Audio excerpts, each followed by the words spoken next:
Well, good morning, everyone. Thank you for joining us on this beautiful, what is it, Thursday? Today, Edna and I are here. Both of us are staff with the Cupertino Chamber of Commerce, and we're going to be talking to you about 5 practices for managing change. And certainly, we hope that it's not anything new for you. We have so much to do these days, adapting and dealing with the profound changes that are happening because of COVID-19. And there's no time like these times to really go back and review some of our business basics. With that being said, my name is Rick Kitson. I'm with the Cupertino Chamber of Commerce. As I said earlier, I'm the Director of Communications. And with me is Edna Hernandez. Good morning, Edna. Yeah, hi everyone. Yes, we are here to talk about the 5 practices for managing change. I think it's a good exercise to start to think about what are that 5 simple things every business needs to do to make the correct things. And we have in the screen a graph about the 5 important points to follow for make your business grow and to make it successful. And if I can say, Edna started with the Chamber, well, you've been working with us for a long time, and we're just so happy to have her part of our committed member, full-time member of the team. And so looking at this slide right here, if there's one takeaway that you have, this is it. And this, this very elegant, effective design is a direct reflection of Edna's talents. But we will be sharing the slides. We're happy to do that.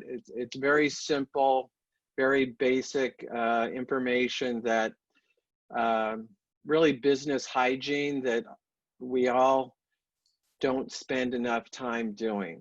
It's one of those important and apparently not urgent, but these days, now more than ever, it is both important and urgent. And so we're going to be reviewing these 5 steps and the process that we've experienced. And as we get in, we hope you'll share your comments and questions. There's the Q&A button. We want to get to as many of those as possible. And please, the only bad question is the one you don't ask, but want to. All right. With that, I would go to the next slide, unless, is there anything you want to add, Edna? No, for the next slide, we can start talking about the business plan. Every company must have a business model or a business plan. This will allow to the companies to clearly define what they are going to offer the market, how they are going to do it, and who they are going to sell it to also. How they are going to sell it to them, and how they are going to generate income. And this is one of those slides that I think just about anyone and everyone could put together who's in business, at some point or another, we know the answer to this question, perhaps when we're just getting started.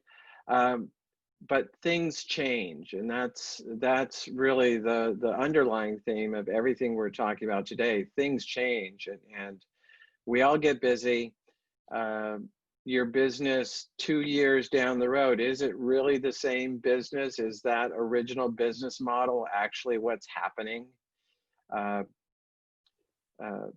know, I remember in my early business classes, you know, what do Coors and Toyota and Pizza Hut all have in common? Well, their overall objective is to make a profit. It seems very different, but ultimately, if your business model is to make money, that's great. But that's, of course, not what we're talking about. We're talking about the steps that need to be taken to get to that objective. And of course, as we see every day today, that our marketplaces are changing. And how the marketplaces are changing, I recommend you to make these questions constantly. How is my business? To whom I'm selling or offering my services or products? How I will offer that products or services? Where? For how long? At what price?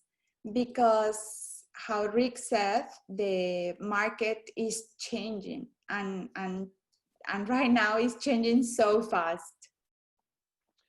And I'm going to interrupt the flow of the slide here. One of the things that we do at the Chamber is always trying to take a local and also larger macro assessment of what's going on. And I'm going to share that. Did that share? Are we looking at? Here we go. This is a presentation I saw last week. The source is EY, which is an international consumer and economic analysis group. But these are consumer assessments of what consumers expect to change going forward. And none of this is particularly new. But if you look at, oops, sorry. If you look at the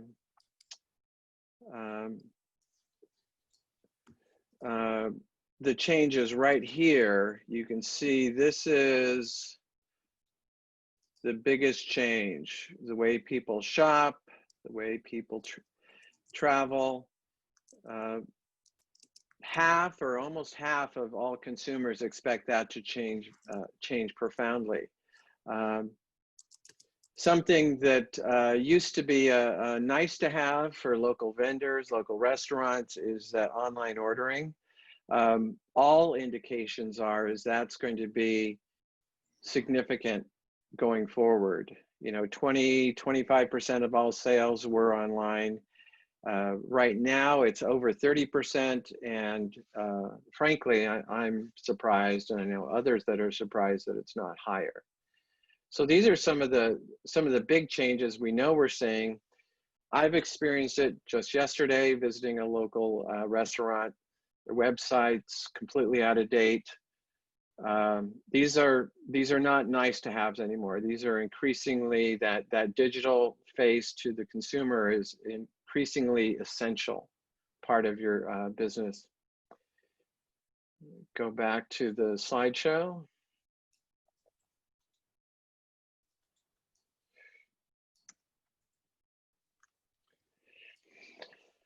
So business is changing. How do you find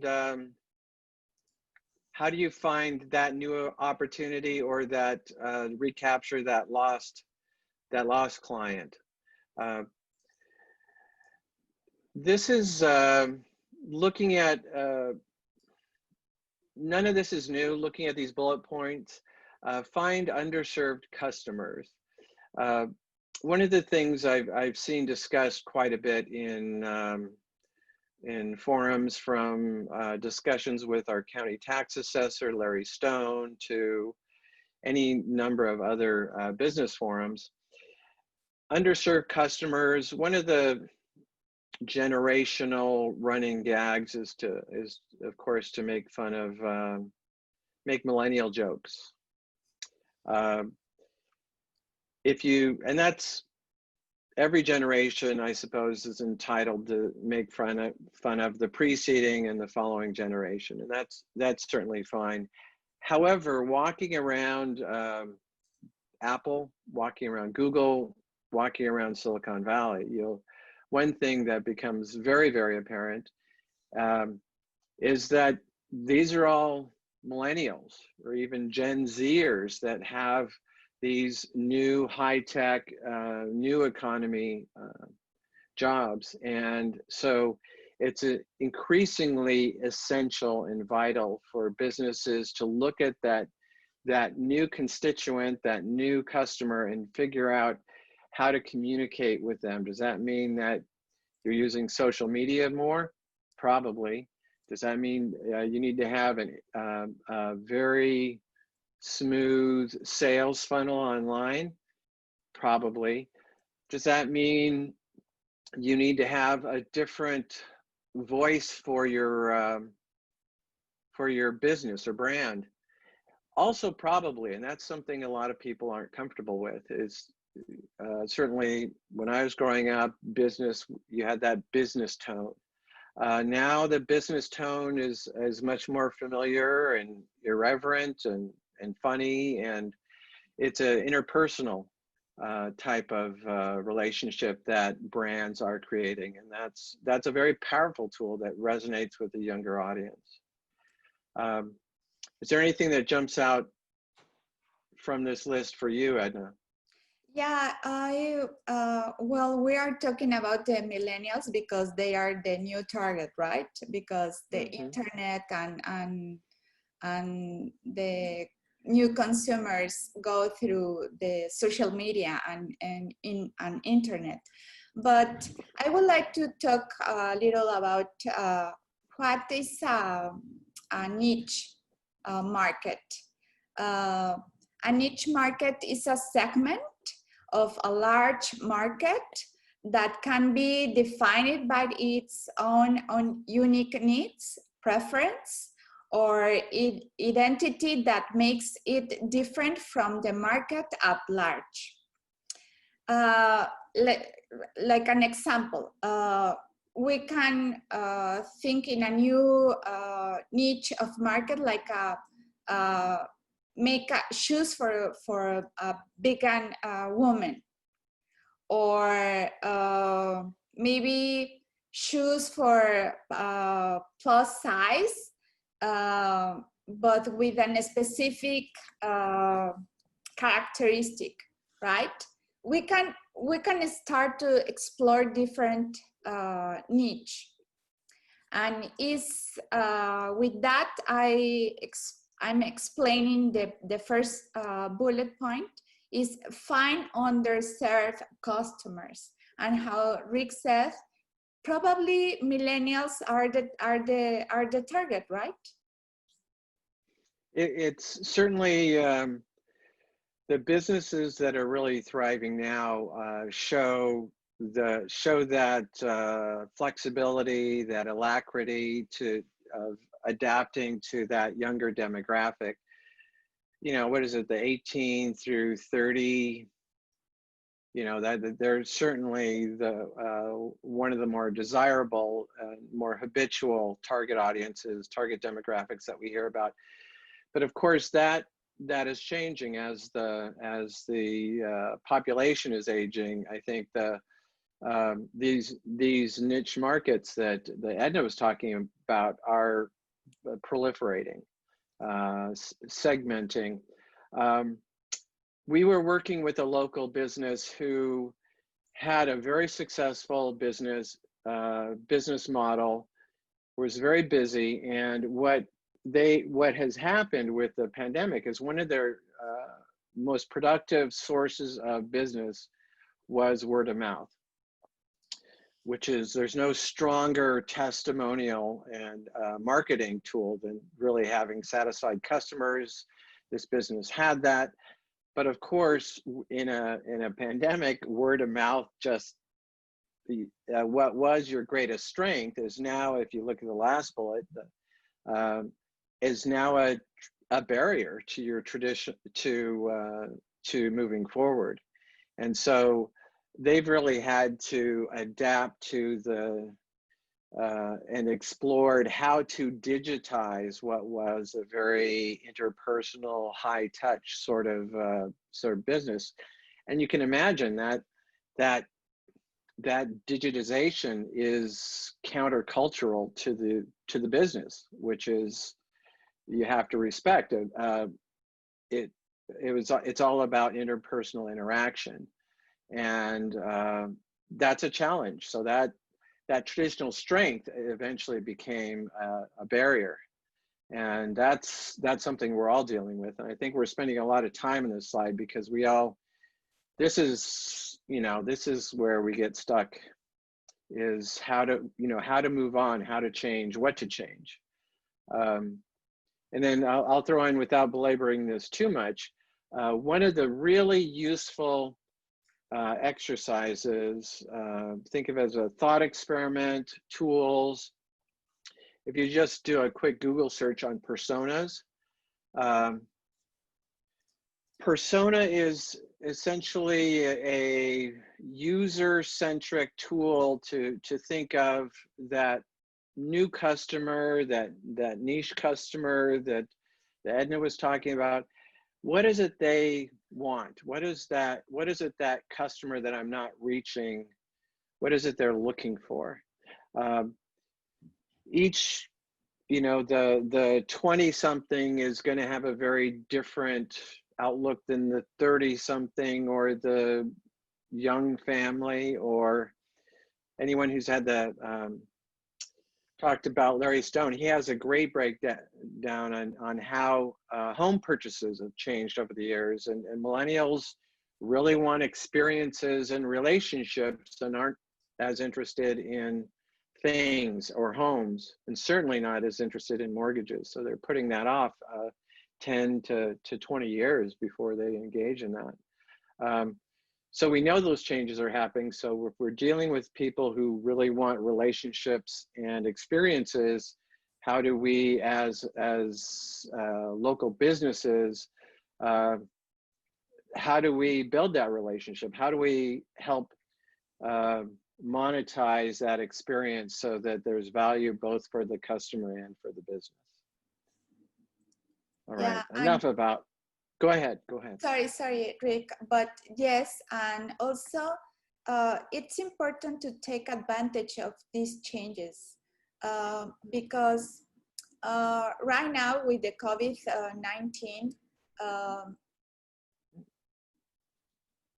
a niche is open, a new niche is open. Like I'm trying to imagine if a cleaning service company right now, maybe they are busy cleaning another companies or another businesses, right? And probably they are offering right now a new service, like a sanitize the place. And that is new, right? It's a new niche market. Yeah, so so there's any number of new opportunities, and someone's gonna figure it out. People are figuring it out, and we certainly want to do everything we can to make sure that our local businesses have what they need to make that adjustment. Planning. Everyone's favorite thing, right? That's why we all have plans. I don't know. I'm one of the worst, because when I'm forced to, I do, and I'm always glad that I did. And certainly at the chamber and working with our member organizations, and frankly, plenty of other organizations that have been calling in for help. Plans are great, and it's especially important when new plans are needed. When circumstances change and the old plan isn't working, that's not a signal to go back and start doing the old plan again, because you were ended up, of course, ignoring it, like most people do eventually. When the plan isn't working, it means come up with a new plan, right? Edna, you want to talk about this? I know you've been through this more than once, as I suppose all of us have. Yeah, well, how does the screen set? Planning is a fundamental element, right? And is in the business plan is where is the place where you write your objectives or your goals, the strategies you would like to follow, and that will help you to maintain a line. Also, you need to work on the plan B, because many companies has the first business plan, but never think about what if they need to have a contingency plan, right? Like the plan B, if something happened, like at the COVID-19 right now, for many businesses is so hard to maintain their business in business, and every business needs to have the plan. What happens if your business cannot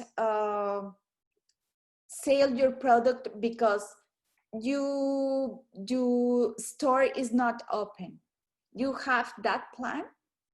You know about if your business will be able to offer the same product, or if your business will be able to, maybe you only accept cash, and you need to start accepting credit cards, or deliver the product or food in maybe if we are talking about restaurants, we need to start to have new services or add new products to your business, right?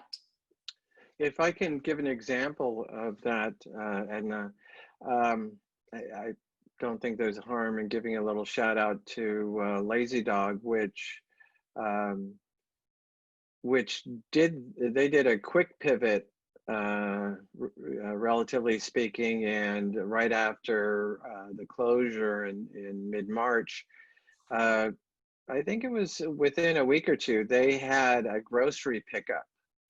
You know, the consumer side of so the supply chain had been interrupted, and people were going crazy about toilet paper and all sorts of things at the grocery store. And so here's a local restaurant that got into the grocery business. That I think that probably helped take the hardest part of the edge, or the sharpest part of the edge, if I'm mixing that metaphor a bit. The other adaptations we've seen have really happened to the business. We know there's a local coffee shop that was originally serving one of our local high-tech employers, and when those offices shut down, it turned out one of the things that's happening in the pandemic is people aren't traveling as much. So suddenly all the all the residents that hadn't previously been the primary source of business were filling in that gap. And so some of our coffee shops are actually doing really well, even though they're serving a very different clientele. And that goes back to the earlier slide. What's especially important about this, there's the old saying, what gets measured gets done. In this case, I think it's equally as true. And what gets measured is, in fact, is what we're focusing attention on. And I don't know that we all need to become micromanagers and following all the data, but we do need to focus our attention and keep our eye on the ball. And I think this slide speaks to that, about really paying attention to the changes and not a really big fan of SWOT analysis, but seeing where that threat is and where that opportunity is. But what we pay attention to, what we focus on is going to ultimately have a big influence on what the business also focuses on. Sounds sort of obvious when you say it out loud, but anyone in business knows that there's a very rich environment of distractions that everyone has to deal with. All right, next slide. Yeah. Edna and I debated about this headline. We thought maybe it was a little alarmist, but look around. Unfortunately, it's not any kind of joke, or it's certainly not an exaggeration. Edna, you want to talk about this a little bit? Yeah, well, we choose this title because you need to be focused and go and see the future, right? And review the past and checking the present of where is your business, and at that updating your company will help you attract new audience, modernize your work process, or could even save your brand from going to bankrupt. But I think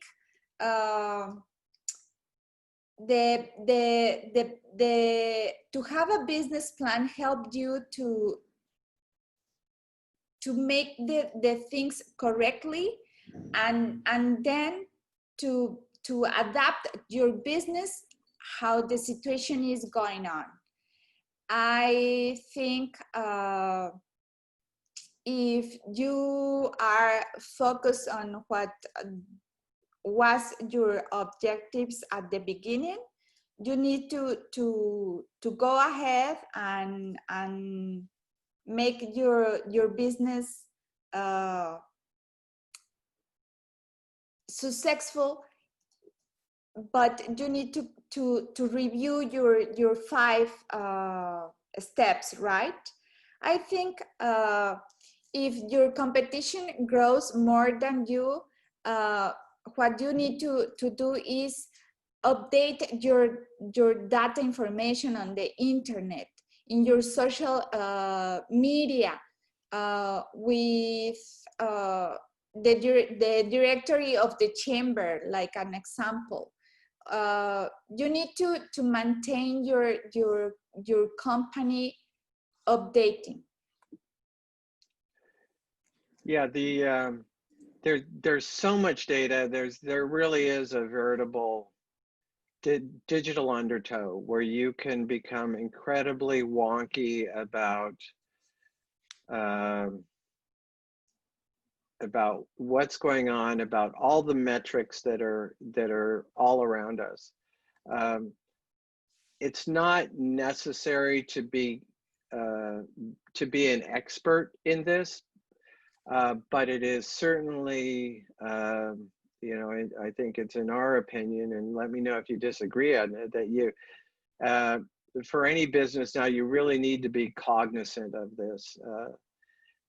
Certainly in Silicon Valley, and certainly in Cupertino, we're in an environment, and especially as we go online, these environments organically and naturally produce data that are important and valuable to your business. And you don't have to learn a whole new language. It's Greek to most normal human beings, but at the same time, you can do ads, you can do boosts at a fraction of what it used to cost to run an ad in print or traditional media, so that we have you have opportunities to do it. And there's easy ways to do it. There's free tools, Constant Contact, MailChimp, SurveyMonkey. These are all, to a certain level, free tools or freemium. So they start you off free, and of course, once you get a good grasp of these tools, you want more, and then you start paying for it. But you can do quite a bit in the free version. There's other business support organizations around. Of course, the Chamber is one of those. Call us, ask if you have questions.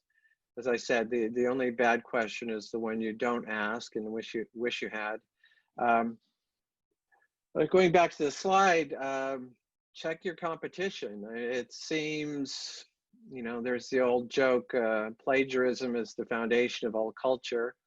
I'm not sanctioning plagiarism, but I'm just saying that someone invented agriculture and everybody else probably copied that person and refined the idea. We still see that, Microsoft saw Apple's cool new user interface, and now that's everything, and the iPhone type device. Yeah, imitation is the sincerest form of flattery. See what's working in the marketplace and use that idea in a legally appropriate way. I don't want to be hearing that Rick said to steal ideas, but anyway, if it works, see how it can work for you is what I'm saying, legally. Okay. Anything else on this that you want to talk about, Edna? Well, about the third bullet, your process have become inefficient. I think it's a good point, because the businesses need to review if the sales process is really efficient.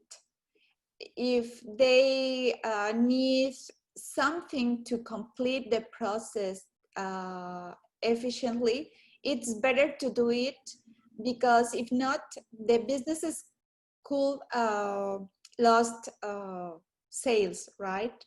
Could lost customers and new customers. Yeah, one of the historically to that point, one of the barriers has been for very small businesses, that overhead that it costs to use credit cards has been an obstacle. Well, now we're in an environment, and I've gone to some businesses lately where there's no cash because no one wants to touch your money. So I think that's just become the norm, and increasingly it's going to become very difficult for people to not have some sort of digital financial transaction. Exactly, and I think the next point is also important, because if your company doesn't have presence online, looks like is not the customers cannot trust on your company, right? I think it's very important to have a presence and to have a good presence. Yeah, it's again, it's no longer a nice to have, and there's free tools. We've talked about this before. It's I guess it's the new version of the yellow pages. The uh, get your business online. Um, GYBO. It's the Google your business. There's a free portal page. If you claim your page, make sure it's current. The Google algorithm recognizes that page and it will pop up on the screen. So you get screen real estate by having this, which is incredibly valuable. I can't emphasize that enough. We're still encountering businesses that have maybe a really nice web page, but haven't done that Google, haven't claimed that Google online property. Google knows there's a business. There's a very incredibly robust database, right? But if you haven't claimed it, then you don't have the access to control and update that. So can't stress that enough. It's no longer a nice to have. It's absolutely essential. Like brushing your teeth, keeping your web page up to date. There's just some things you're just going to have to do regularly. And then one of the big challenges about inefficiencies that I know Edna and I have seen in multiple businesses, and frankly, in our own, it happens to everybody, where it always worked before, so you don't think about it. But at some point, you know, really everything ultimately, but some things stop working better than others, and recognizing that sooner rather than later, that there's an opportunity to change, however much we may not like it. There's an opportunity cost, and ultimately there's going to be a significant financial cost by not making that change. Okay, let's go to the next question, or next slide, excuse me. Let's see if I can do that. Marketing. All of the previous steps that we've talked about really are about identifying the central ideas that are going to inform your marketing program and your marketing campaigns.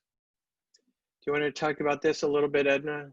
Yeah, well, the business plan is so important here, because that objectives or that goals you planning at the beginning, when you was starting thinking what business you wanted, or what product you want to sell, the marketing will help you to follow that objectives and make good results at the end with your company.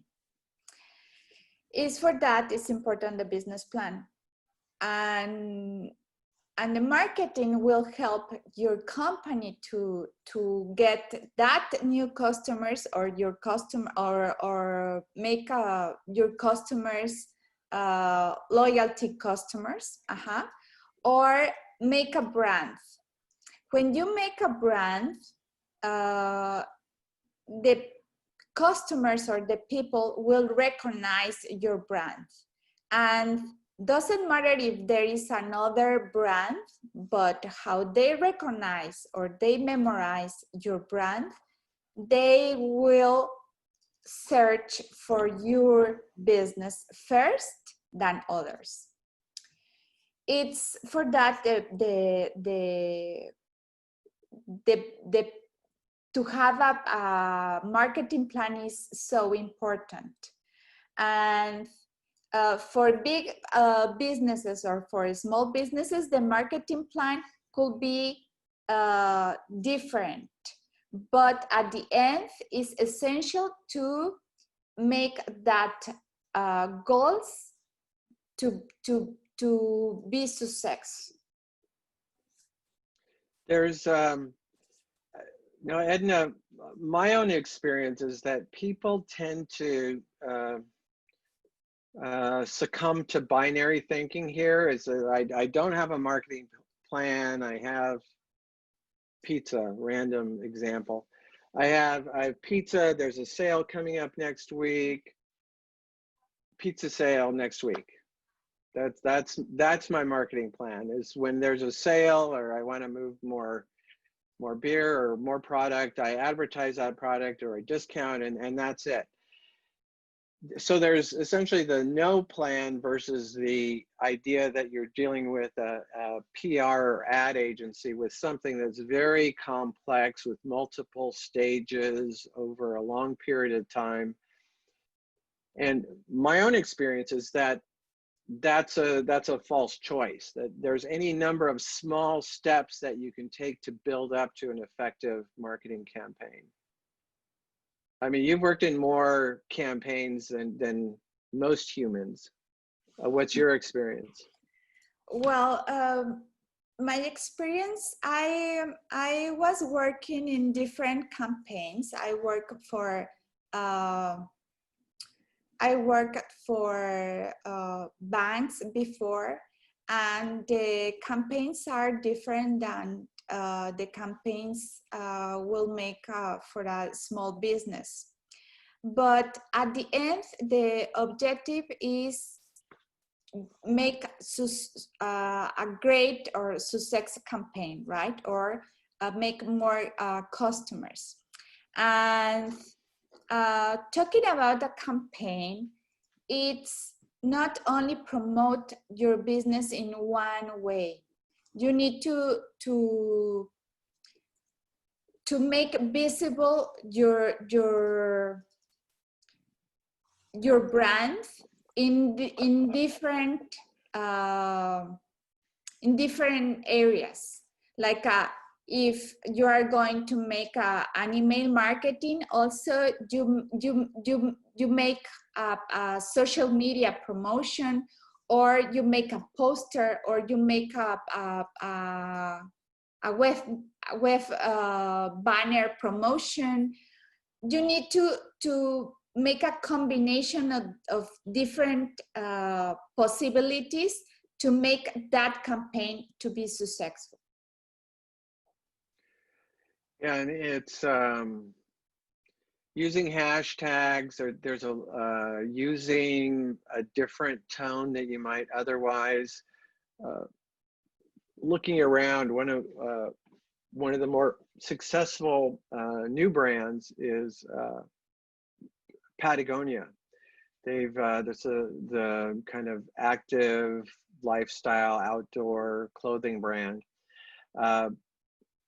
If you look at their material, their I should say collateral, the material is I suppose in clothing that'd be confusing, but if you look at their collateral and their marketing material, you think, okay, here's a very young, active. It shows someone doing handstands on their email. They do a lot of email marketing, but there's also these very high production value video stories and about what it is the company stands for. Now, what's interesting, I use them as a success case because they have that value-based, lifestyle-based connection with their customers, but also they have close to a 100% retention rate with employees. So there's a real authenticity to it. They're not just I won't mention it, a local company. I know someone who worked there and said, we want to make it look like we're the best place that you've ever worked. So making it look like it's the best place you've ever worked is different than it actually being the best place that you ever worked. That's a different sort of brand experience. And I think that authenticity is an essential part of the new business environment. I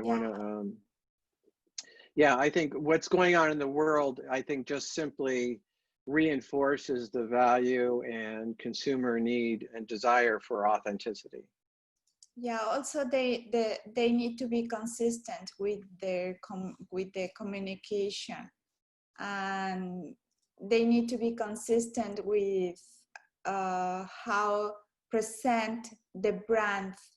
That that point is important, because if not, the consumers will not recognize what does they are offer, or they will not recognize the brand of the company. Yeah. We do have, I know, Edna, you had some questions, but I saw we do have a question from Kevin Yeah, online. before to start the questions, I would like to recommend to everybody to look for a specialist, get help from maybe a marketer or a graphic designer, or in a specific place where they will help you to develop a good marketing campaign. And the reason is because your company will get credibility and good presence on internet and all the different communication channels we have right now, right? I recommend to everybody to develop marketing campaigns. Yeah, there. And this is it's. I don't know. I think it's for some people it's very intuitive. For others, it's a little more elusive. Why don't I just, put out an all text social media post or email explaining what awesome things are happening or can happen if you come to my business, use my service. Studies show that we are programmed as humans to generalize. And one of the things that we generalize, and why these marketing materials and what Edna's talking about is so important, is what are acceptable standards. So if you see something written very, very poorly or not incredibly, well, I don't want to say, but we've all seen it. There's something that was thrown together, sent out, and they said, this is like the best product ever. You're just not going to believe it, because we're, as consumers, as just humans, we see this thing that's not well put together, and we're supposed to believe that right behind it is something that is from the same company, very well put together. It's that sort of cognitive dissonance is what creates those buying obstacles. And certainly in our shop, I think desktop publishing was designed to show people why designers are a viable career, because it's not easy. It's not as easy as it looks. So every once in a while, when things get tense between Edna and I'll threaten to send things out without her fixing it. So we don't do that anymore, though. But there are tools. If you can't afford a designer, I recommend Canva. There are some tools that really can help, that are much more user friendly and help deal with aesthetic challenges that people may not want to spend time learning about the Fibonacci sequence or the golden rule or any other type of considerations. We do have a few minutes, and I know we have a few questions. Okay. That's how you get a hold of us. But let's go back, and what I'd like to do is, kind of reinforce this process, because as everyone knows who's in business, it is a process, and it's an ongoing process that any process is perishable. and it so always needs to be refreshed. And that's really what we're talking about. Kevin asked, do you have any suggestions for those traditional service consultant companies to move online?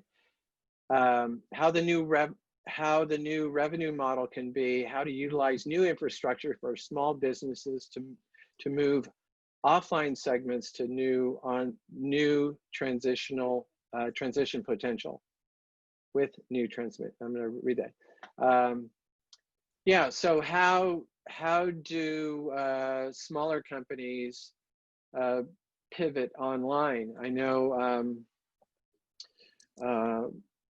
Edna and I have worked with other companies, and we've personally experienced this about the importance of networking and how that can be absolutely crucial to a small business owner. In our Silicon Valley business model, that connectivity, that interpersonal connectivity is the not so secret to success. And I think that's one of the very unique parts of the Cupertino economy. I've always said it's really 3 degrees of separation. It's not 6 degrees of separation between the problem you have and the solution that someone else has for you, or the other way around. It's that network is really key. Is there anything that comes to mind for you, Edna, about this question? Yeah, well, as a service consultant, how do people move online? well, the world goes digital, right? And I think the companies need to move their models, the traditional models, to digital models. For now, I'm not going to tell you need to move at 100% your model to digital, but you need to do both models, the traditional and the digital, the virtual. Because at this moment, if one doesn't work, if the traditional model of your company doesn't work, the digital model can support the traditional model. In the chamber, we are trying to move our traditional models to digital, right? With our events, we are trying to do our events virtual. And I think it's important to do what does the world is doing. If not, your business will stay back. I think so. I think it's important to review, to search, to plan, to buy new technology and make the marketing campaign for the businesses. And also the other point of the question is how the new revenue model can be. Well, if your company is working online, the revenue could be growing because everybody right now is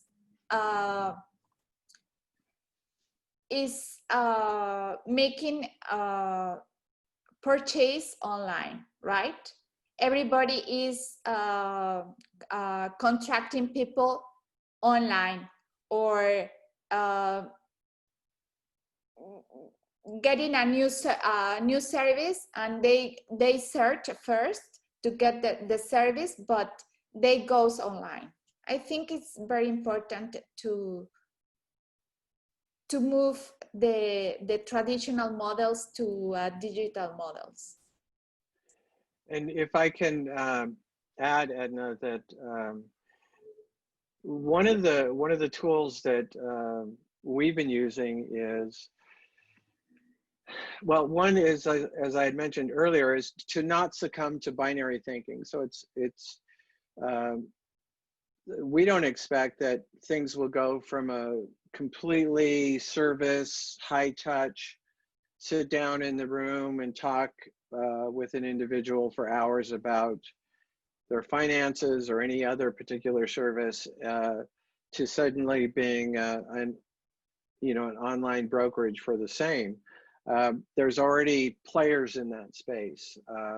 As a consultant, almost by definition, one is offering more personal, contextually appropriate information. We've been looking, as evidenced by the slides that I shared earlier, we've been looking a lot at Europe, just because you're dealing with developed economies. Now, granted, the behavior, of your average Parisian is different than your average Silicon Valleyan.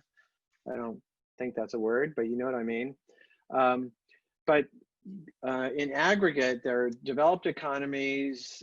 They have similar technological and economic environments, and they're a little bit further ahead in terms of controlling the virus. And so we can see what business are doing in that situation to adjust to the changing dynamics as it relates to consumer behavior and COVID-19. So we've been looking, what are other people doing? Essentially, one of our bullets from earlier. The revenue model, if we had that one for you, we might share it, but we don't. I don't know that we have that, other than going back to the advice for resilience is one of the more common problems we see is that we have businesses that might have had more volume and more customers, and over time focused in on fewer customers and higher value customers, so that they're making more with fewer transactions.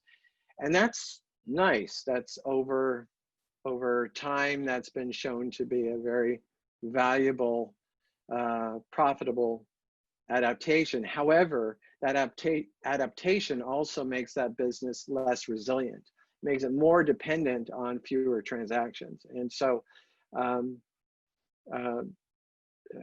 resilience and diversification, having more arrows in your quiver than you thought you needed or that you had previously.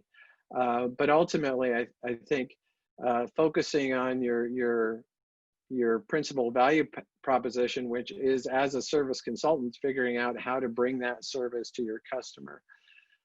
Ultimately, the old models aren't going to go away. Radio is still around. And what we've seen with the resurgence of podcasts, you see new uses, essentially new technologies mimicking that old technology. So we think there's going to be a lot of mimicry and modeling of your previous income into that new digital environment. So it's a different environment, different platform, but I don't know that it's going to be completely revolutionary. And I don't think you're going to, famous last words, but indications are that you're not going to have to abandon what it is you're doing. You're just simply going to have to change how you're messaging and communicating that. I think we have another question. We're a little over time. Danielle asks about how has networking changed, and that's a very good question. I don't know if you want to have a go at that, Edna. Well, networking is changing because right now we don't have the opportunity to attend events or social parties or social business events, right? But we have the opportunity to find people online, and we have the opportunity to meet with people through our meetings, or our Zoom meetings, or the virtual meetings some others chambers or some others companies are offering, right? And I think we need to participate. We need to have the time to continue with that networking, because the networking, it's a good it's a good point for your business to be present on the market. I recommend to everybody to continue with the networking. If it's virtual, it's okay. If not, you can call, or you can participate in different groups, in different online groups. I think it's a good exercise to do, and every business needs to maintain that networking. Yeah, I was reminded the other day how a lot of this is generational. I remember calling my grandmother, and my grandmother called, and she got the answering machine, and I think it was the only time I heard her swear. You know, she had no idea what to do with an answering machine. You know, I think for us dealing with this online networking, this is something new to us. However, I suspect for my 20-year-old son, who, you know, for years I had been telling him to go outside and play with his friends, and you know, he'd look up from his computer and say, I am playing with my friends. You know, younger people have been doing this for years, and I think you know, in a lot of ways, a lot of the data show that what's happened with the pandemic is the economy has really just been pushed forward by a decade or two. Really been forced to adapt this change that was happening very slowly. Now it's something we're dealing with very quickly, but networking has been happening digitally for quite a while, and there's a lot of different environments to do it. And certainly I cannot be underestimated.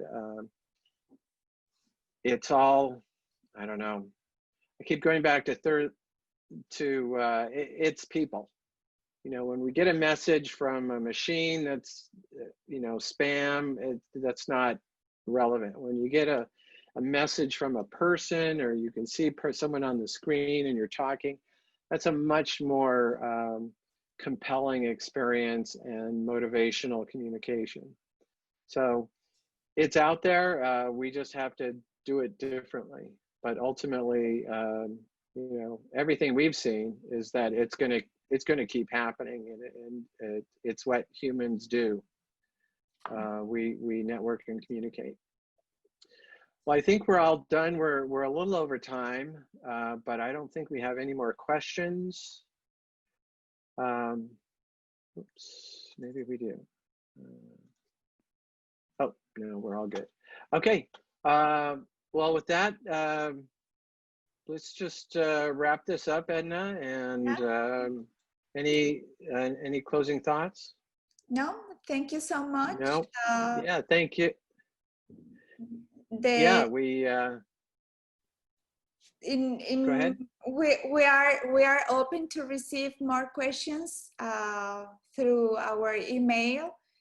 We can help anybody in the chamber. We are open to help the businesses, and we invite the businesses to be part of the members of the Chamber of Commerce. Yeah, it's you know, of course, mentioned before that it's, you know, we're here to answer questions. This isn't a chamber ad, but it's what we do. Look at things closely, look at things all around us. Cupertino-chamber.org. You probably know where it is if you signed up for this, but either way, look around, get help. There's a lot of help out there. There's a lot of organizations, a lot of resources, both human and digital, and we really encourage you to use them. And again, just refresh. Everything's perishable. Refresh your plan, refresh your business, refresh your marketing, and then do it again, and then make it digital. Yeah. All right. Well, take care, everybody. Have a great day.